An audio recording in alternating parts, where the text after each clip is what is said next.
In this video, I'm going to show you how to add an agent in Wazuh. So the first thing you want to do, you want to go to your dashboard over here inside Wazuh, and then you want to go to the very top left, click on those three lines, and then go to Home and then Overview.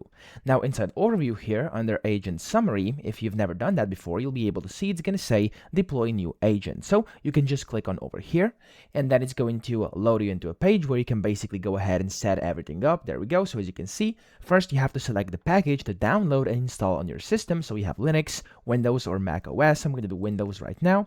And then here you can see you have the server address, and basically this is the address the agent uses to communicate with the server. So here you can enter an IP address or a fully qualified domain name. Of course, this is up to you.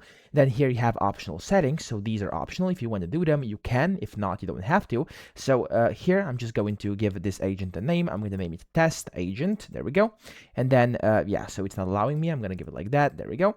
And then you have to basically select one or more existing groups. Here I'm just going to put it at default. You can of course do whatever you want here.